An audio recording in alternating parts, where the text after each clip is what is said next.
सांगलीमध्ये वडिलांकडून झालेल्या अमानुष मारहाणीमध्ये मुलीचा मृत्यू. नीट परीक्षेमध्ये गुण कमी मिळाल्यामुळे मुख्याध्यापक असलेल्या वडिलांकडून मुलीला अमानुष मारहाण.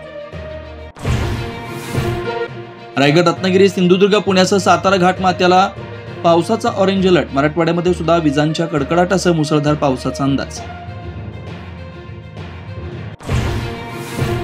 नाशिक जिल्ह्यातील गंगापूर धरणातून 6.160 क्युसेक्स वेगानं विसर्ग सुरू. सकाळच्या तुलनेमध्ये 2.200 क्युसेक्सनं विसर्ग वाढवला. एसटी महामंडळाच्या वास्तवावरची श्वेतपत्रिका प्रसिद्ध. बसची कमी संख्या, जुन्या बसेस, अवैध वाहतूक केस तोट्याचं कारण. नफ्यामध्ये आणण्यासाठी महामंडळाच्या जागा विकसित करणार. शरद पवारांना सोडून चूक केली मात्र मी नाराज नाही. भास्कर जाधवांचं स्पष्टीकरण. आपण उघड आणि स्पष्ट बोलतो, तो असाही दावा.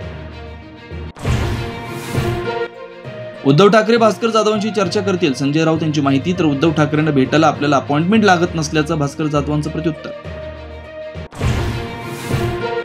हिंदीवरून टीका करत असताना संदीप देशपांडेंची जीभ घसरली. सरकारमधील लोकांचा संदीप देशपांडे यांच्याकडून शंड असा उल्लेख. हक्कभंग आणा किंवा जेलमध्ये टाका. देशपांडे वक्तव्यावर ठाम.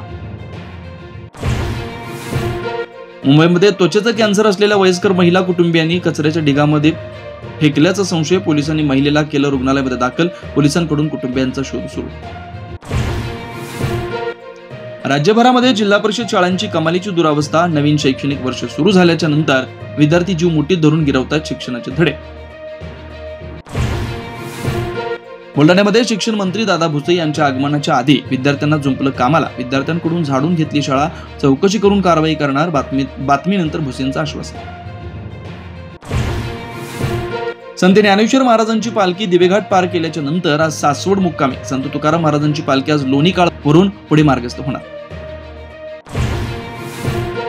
आणि अभिनेता सलमान खान लग्न का करत नाही याचं कारण आलं समोर. क्षुल्लक कारणांवरून घटस्फोट होतात आणि अर्धी संपत्ती द्यावी लागते. सलमानचं मत, या वयामध्ये नव्यानं सुरुवात करण्याची नसल्याचं सुद्धा स्पष्ट.